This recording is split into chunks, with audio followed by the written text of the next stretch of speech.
Good morning, students. We are discussing living longer and healthier in chapter 12.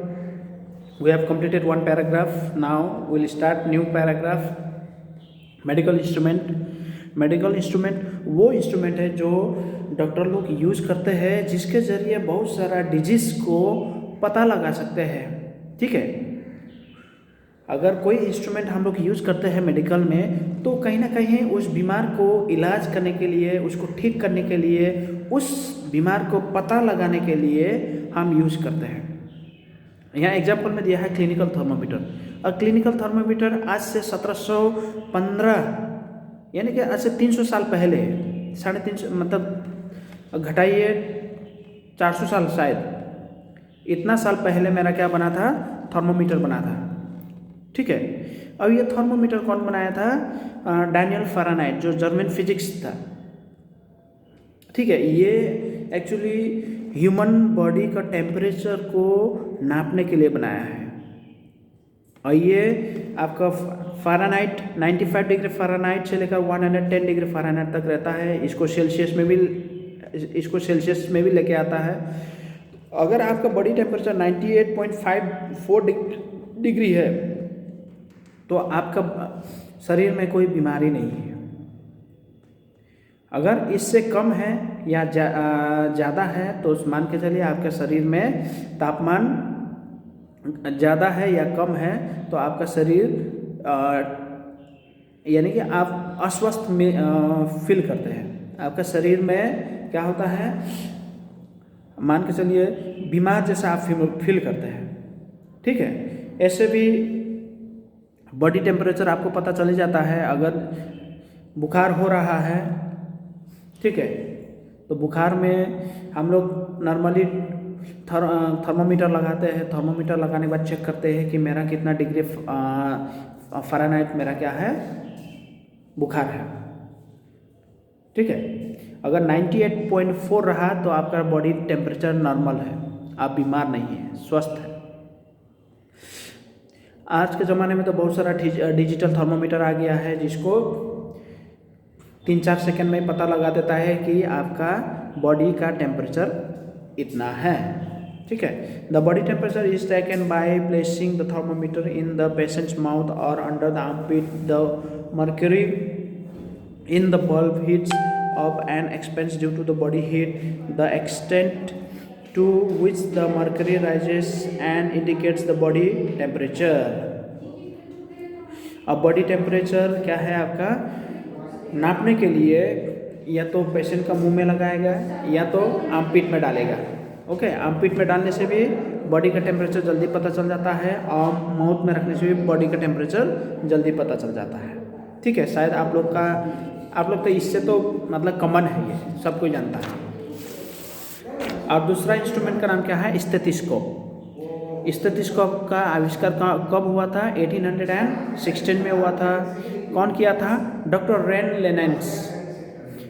Rain Laennec ने किया था। ठीक है, स्टेथोस्कोप का आविष्कार। और यह स्टेथोस्कोप का काम क्या है, यह heart beat, lungs and heart का क्या करता है, ये इंटरनल बॉडी पार्ट्स का साउंड चेक करता है कि आपका वो लंग्स या तो हार्ट का साउंड सही से जैसा होना चाहिए नॉर्मल, वैसा हो रहा है कि नहीं हो रहा है। उसको चेक करने के लिए डॉक्टर क्या करते हैं, वो हमेशा अपना गला पे वो फंसा के रखते हैं।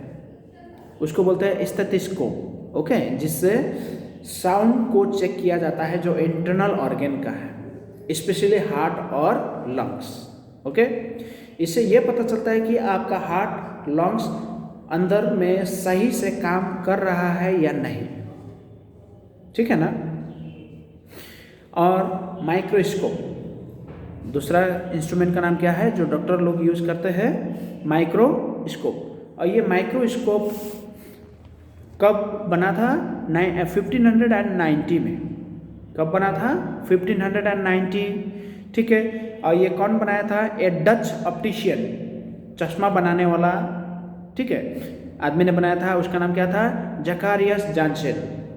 ठीक है, और Dutch scientist called Anton van Leeuwenhoek is known as the father of microscope. अब ये माइक्रोस्कोप बनाने वाला, अगर कोई क्वेश्चन आपको पूछेगा फादर ऑफ माइक्रोस्कोप, तो क्या बोलेंगे आप? एंटन वन लीएवेनहुक। ओके, और ये कब बनाया था? 1590 में। और इसका मेजर काम क्या है? जो आप आँख से, ठीक है, इस आँख से जो छोटा छोटा मॉलिक्यूल्स होता है वो नहीं दिखाई देता है, वो छोटा छोटा चीज़ को आप उस ग्लास को लगाने के बाद आप आराम से देख सकते हैं। ऐसे भी हम लोग नॉर्मल आँख से जो छोटा छोटा चीज़ नहीं दिखाई देता है उसको हम लोग माइक्रोस्कोप से देखते हैं, ताकि वो माइक्रोस्कोप लगाने का मतलब ही है कि उस चीज़ को, जो चीज़ आपको नहीं दिखाई दे रहा है, एकदम छोटा है, तो उसको हम लोग माइक्रोस्कोप लगाने के बाद आराम से दिखाई देता है। ठीक है। Machines that examine the internal body parts. अब ऐसा ऐसा मशीन भी है जो बाहर में तो आपको पता चल गया, क्लिनिकल थर्मोमीटर है, स्टेथोस्कोप है, माइक्रोस्कोप है, ये कॉमन है आज के ज़माने में। अब बहुत सारा ऐसा इंस्ट्रूमेंट आ गया है जो अभी टेक्नोलॉजी के हिसाब से बढ़ते जा रहा है। आज हमने ये पढ़ाई किया तो कल दूसरा आएगा, फिर तीसरा आएगा, इस तरह से बढ़ते जाएगा। जैसे जैसे मेरा टेक्नोलॉजी डेवलप होगा, साइंस एंड टेक्नोलॉजी डेवलप होगा, उसी तरह ये सारा इंस्ट्रूमेंट भी क्या हो जाए, एक से एक निकलेगा, कॉम्पिटिटिव निकलेगा। ठीक है। अब machines that examine the internal body parts. अब इंटरनल बॉडी पार्ट्स को भी एग्जामाइन करने के लिए मशीन्स बनाया है, जैसे एक्सरे। नंबर 1 क्या है? एक्सरे। और ये एक्सरे कौन डिस्कवर किया था? विल्हेम के रोंगटेन। ठीक है, 1896। अब ये एक्सरे से आपको क्या पता करेंगे कि आपका बॉडी में कहीं बोन फ्रैक्चर तो नहीं है।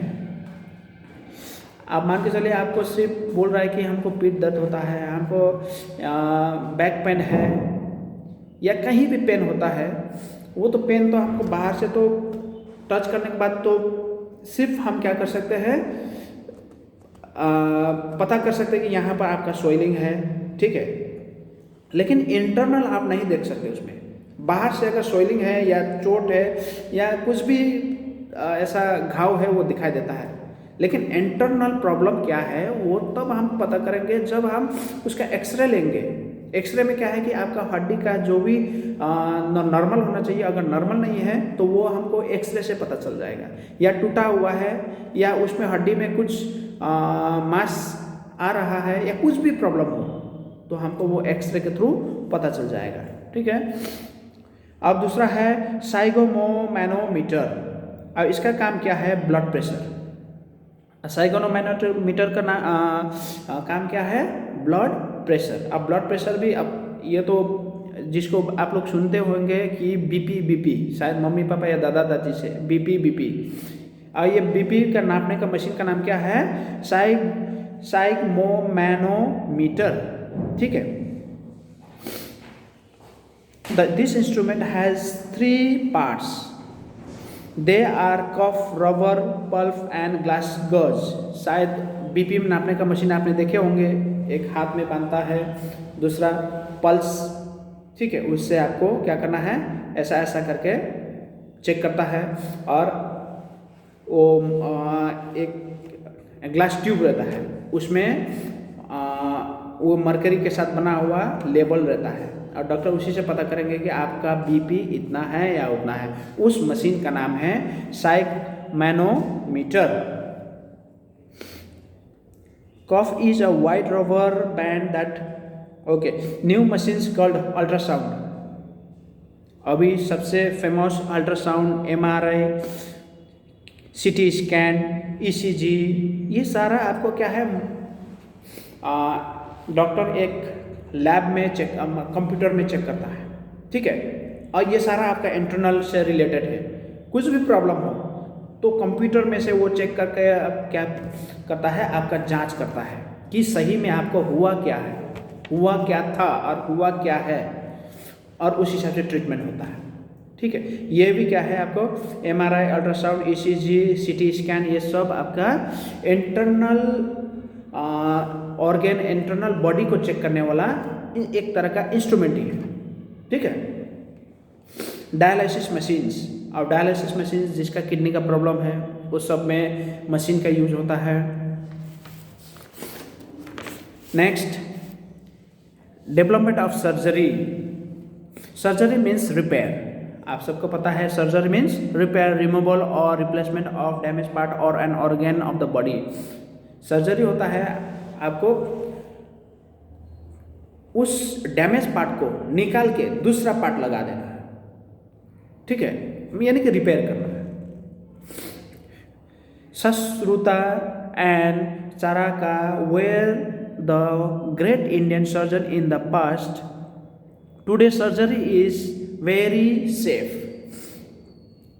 अभी तो सर्जरी आराम से कपड़ा सिलाया जैसा, कपड़ा अगर इधर फट गया इसके बदले आप दूसरा कपड़ा लगा, इसी तरह हो गया अभी सर्जरी, क्योंकि साइंस एंड टेक्नोलॉजी एडवांस है और ये सारा चीज़ कंप्यूटराइज हो गया अभी, ठीक है, इसीलिए सेफ है। Open heart surgery and brain operation are very common, even a defective organ part, the eyes of a recently dead body. अब आप इसमें कुछ भी ट्रांसपेरेंट कर सकते हैं, आपका हार्ट, लंग्स, ठीक है, और उसका कुछ ड्यूरेशन रहता है, उसी ड्यूरेशन के अंदर में आपको क्या करना है, उस ऑर्गन को ट्रांसप्लांट करना है, आइज भी, ठीक है, और उस पीरियड के अंदर में आपको क्या करना है, ट्रांसफ़र कर लेना है। लेज़र सर्जरी, और लेज़र सर्जरी में क्या होता है, एक छोटा सा ट्यूब जैसा होता है, वो ट्यूब आपको अंदर बॉडी के अंदर में घुसा देता है, ठीक है, और जहाँ पर आपका घाव है उसको निकाल के, nowadays doctors are patients anesthesia from unconscious operation due to anesthesia। अब ये सर्जरी करने के लिए, लेज़र सर्जरी करने के लिए आपको एक क्या देगा, क्लोरोफॉर्म करके, ये एनेस्थेसिया ही है, जिससे आप क्या हो जाएंगे, अचेत हो जाएंगे, बेहोश हो जाएंगे कुछ पल के लिए, कुछ समय के लिए। आपको डॉक्टर क्या कर देगा, एक इंजेक्शन देगा एनेस्थेसिया या क्लोरोफॉर्म, और आपको बॉडी में कुछ भी पार्ट्स को निकालना है, ठीक है, उसके ऊपर सर्जरी करना है, उसके बदले दूसरा लगाना है, तो आपको कुछ भी पता नहीं चलेगा। वो तब तक नहीं पता चलेगा जब तक आपका शरीर में वो मेडिसिन काम कर रहा है, ठीक है, और जैसे काम करना छोड़ दिया तो आपका क्या होगा, सेंस आएगा, तब बाद में आपको पता चलेगा कि मेरा यहाँ पर क्या हुआ है, काट के दूसरा लगाया है या तो सर्जरी किया है, ठीक है। It was discovered James Simpson but Horace Well tried it for first time in 1844। पहले ये डिस्कवर किया था जेम्स सिम्पसन ने क्लोरोफॉर्म का डिस्कवर, जिससे सूंघने के बाद या तो इंजेक्शन देने के बाद कुछ पल के लिए बेहोश होने का, ठीक है। अब बाद में फिर इसको 1844 में अच्छा सा और बनाया, अच्छा सा मतलब वही है, बेहोश तो हो जाते हैं लेकिन वो कुछ ही समय के लिए था, लेकिन इसको और एक्सटेंड करने के लिए और अच्छा सा 1844 से शुरू हो गया। So today this much only, tomorrow will do rest, okay, thank you, and tomorrow everyone present in live class at 12 o'clock to 1 PM, okay, thank you।